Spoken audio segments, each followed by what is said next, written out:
आज का स्वमान। मैं अनुभवी मूर्त आत्मा हूँ।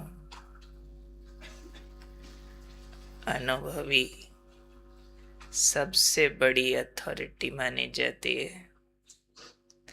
अनुभवी मास्टर होता है, उसको कोई बुद्धू नहीं बना सकता, धोखा नहीं दे सकता, क्योंकि स्वाद चख चुका है। उसको कोई प्रूफ नहीं चाहिए और उसको कोई डाउट नहीं दिला सकता। किसने गुड़ खाया है, मीठा है। सारा संसार भी कह दे कड़वा होता है गुड़, तो चख लिया ना। अब उसको कोई भी संशय नहीं दिलाया जा सकता।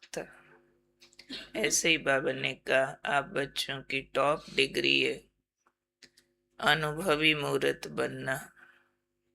पर अनुभवी मूर्त तक पहुंचने के लिए बाबा ने आज एक आधार बताया है, जो हमारी योग की पहली अवस्था है। कौन सी पहली अवस्था? पहली अवस्था मनन। हमारे योग की पहली अवस्था है मनन शक्ति। तो मनन शक्ति वाला स्वतः मगन हो जाता है। तो मनन शक्ति होती है, जो स्मृतियां मिली हैं उसको अंदर ही अंदर मथते रहना, घोटते रहना, रिवीजन करते रहना, उसका जायका लेते रहना। जिसका उदाहरण देते होते हैं, जैसे गाय है, घास खा लेती है एक बार, उसके गले के पास अंदर एक थैली सी होती है, कहते हैं ऐसे। फिर उसको निकाल निकाल के चबाती रहती, जुगाली करती रहती है। तो जुगाली करने वाली गाय बहुत स्वस्थ होती है, नहीं करे तो बीमार होती है। ऐसे ही बाबा ने कहा, आप लोग रोज ज्ञान सुनते हो, निश्चय करते हो, लेकिन उस ज्ञान को फिर अपना बनाने के लिए, पर्सनलाइज करने के लिए, अनुभव तक लाने के लिए मनन करना होता है। यानी अंदर ही अंदर मथना होता है। बाबा मेरा है, मैं बाबा की हूँ, मैं परम धाम निवासी हूँ, मैं सूक्ष्म वतन निवासी हूँ, मैं देवकुल की आत्मा हूँ। हर एक चीज को मनन कर करके अनुभव तक पहुंचाना है। तो बाबा ने कहा, मनन शक्ति वाला मगन हो जाता है, उसे योग लगाना नहीं पड़ता है, उसका निरंतर योग लगा रहता है। उसको कोई भी मेहनत करनी नहीं पड़ती है। और जो मगन हो जाता है वो मोहब्बत के सागर में ऐसा समा जाता है जो कोई जुदा ना कर सके। मनन से पहुंचा मगन तक, और जब मगन हो गया तो मगन है मोहब्बत का सागर, ऐसा वाला जो कोई जुदा ना कर सके उसको। इसलिए बाबा ने आज कहा, आप कौन हो? सागर के बच्चे हो, तो तालाब में नहीं नहाओ। तालाब में नहाना मतलब छोटे मोटे अनुभव, थोड़े थोड़े। बच्चे सागर के हो और कहो मेरे को ना अभी तक बाबा के प्यार का अनुभव नहीं होता है। कैसी खोटी सी बात हो गई। बच्चे थोड़े ही ऐसे बोलते। सागर के बच्चे तो अनुभव के तालाब में नहीं नहाओ, अनुभवों के सागर में समा जाओ। उसमें भी सिर्फ नहा के नहीं आ जाओ, समाये रहो, तब कहेंगे ये अनुभवी मूर्त हैं। तो कौन हूं मैं? अनुभवी मूर्त आत्मा, मनन शक्ति वाली आत्मा। हमने शायद थोड़े दिन पहले मनन का टॉपिक शुरू किया था, बिंदु रूप अवस्था पर लिख कर लाना था सबने।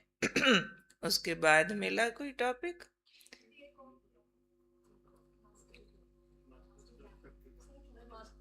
चलो आज और लेते हैं। उसके लिए आप सब थोड़ा स्टडी भी करना। पहले इस पर हमने क्लास की थी। योग की 4 अवस्थाएं कौन कौन सी होती हैं और उन अवस्थाओं की क्या क्या विशेषताएं होती है। आज ये 2 दिन देती हूँ इस पर लिखने के, आज और कल। ठीक से विचार करके अपने पॉइंट्स इस पर चारों अवस्थाओं पर लिखना, क्योंकि बाबा ने कह दिया मनन शक्ति बहुत बहुत बहुत महत्वपूर्ण है एक अच्छा राजयोगी बनने के लिए। क्योंकि राजयोगी है मनन से मगन तक जाने वाला। राजयोगी है जिसका मन वही सोचे जो उसके प्रियतम को पसंद है। उसका मन वही सोचे जो उसने सुनाया है। न सिर्फ सोचे लेकिन उसके टेस्ट में चले जाए, उसकी गहराई में चले जाए, उसमें से नए नए पॉइंट्स, नए नए अनुभव के हीरे मोती निकाल कर लाएं। बाबा कई बार कहते हैं मनन करना है जैसे सागर में टुबी लगाना। जो सागर में जितनी गहरी टुबी लगाता है उतने कीमती हीरे मोती लेकर के आता है। ऐसे ही जो जितना गहरा मनन करता है उतना गहरा मगन हो जाता है। कोई कोई भोले ब्राह्मण हमारे मनन करने के नाम पर जब योग में बैठते हैं तो मन को काम दिए बिना बैठ जाते हैं। खाली डब्बा करने की कोशिश करते हैं कि कोई संकल्प ना आए, कोई संकल्प ना आए। ऐसा कहने से मन रुकता थोड़ा ही है, उसका तो काम है संकल्प पैदा करना। आप ये सोचेंगे कोई संकल्प ना आए और ज्यादा आएंगे। उसके बजाय मन को खुराक देकर बैठना होता है। अगर 15 मिनट भी बैठना है तो मन को पॉइंट देना चाहिए, ये वाला अनुभव करेंगे, ये वाला चिंतन करेंगे। अब मैंने 15 मिनट 5 स्वरूपों का अभ्यास करना है। ये वाला आधा घंटा मैंने सूक्ष्म वतन में जाना है, ये आज मैंने परम धाम में जाना है, आज मैंने सतयुग में कृष्णा के साथ खेलना। काम दो, काम नहीं दो तो खाली मन शैतान का घर। वो मनन के बजाय जंगल में चला जाएगा, माया की गलियों में घूमने चला जाएगा। तो इसलिए आज जो बाबा ने ये बात कही है बहुत जबरदस्त है कि पहले मनन शक्ति। मनन शक्ति मीन्स फ्यूल। फ्यूल नहीं तो आपकी भट्ठी जलेगी कैसे? आप खाना बनाने चाहते हो, फ्यूल डाला नहीं, तीली लगाए जाओ। अरे फ्यूल चाहिए, कोई डालो, कोयला डालो, लकड़ी डालो, मिट्टी का तेल डालो, गैस डालो, कुछ तो डालो ना। खाली तीली भी आपकी किसको जलाएगी?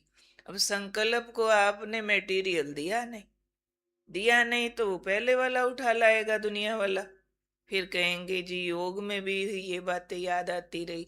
क्यों? मन का दोष नहीं, हमने मटेरियल वो वाला भी देना है जो मुरलियों में सुना है। बाबा क्या कहते, बाबा क्या कहते, बाबा क्या कहते। आज बाबा ने ये बोला, आज बाबा ने कहा तीनों रूपों से याद करो, बाप टीचर सतगुरु। चलो तीनों से याद करते। बाबा बाप है, कैसे कैसे पालनहार है, ऐसे ऐसे आता है, ऐसे मिलता है, ऐसे पालना देते। चिंतन, मंथन, मधानी। पानी में नहीं डालनी, दूध में डालनी है। दुनिया के विचार है पानी, नेगेटिव थॉट है कीचड़। कीचड़ में मधानी डाली तो बदबू का गोला, पानी में डाली तो छींटे, दूध में डाली तो मक्खन।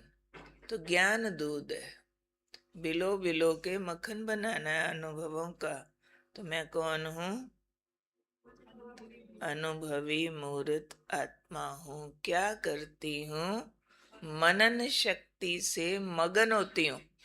मगन माना मोहब्बत के सागर में समाया हुआ जो कोई जुदा न कर सके, ऐसी आत्मा हूँ। मैं तालाब में नहाने वाली आत्मा नहीं हूँ, लेकिन सागर में समाई हुई हूँ। सागर में तो नहाया नहीं जाता ना, समाया जाता है। तो सिर्फ नहाने वाले नहीं है, हम समाये पड़े हैं। तो मैं अनुभवी मूर्त आत्मा हूँ और मुझे लिखना है एक टॉपिक 2 दिन, अच्छी तरह 2 पेज लिखना। योग की 4 अवस्थाएं, उनके नाम, उनका डिटेल। ठीक है? जहाँ चूक जाओ नहीं आए तो फिर इस पर क्लास करेंगे।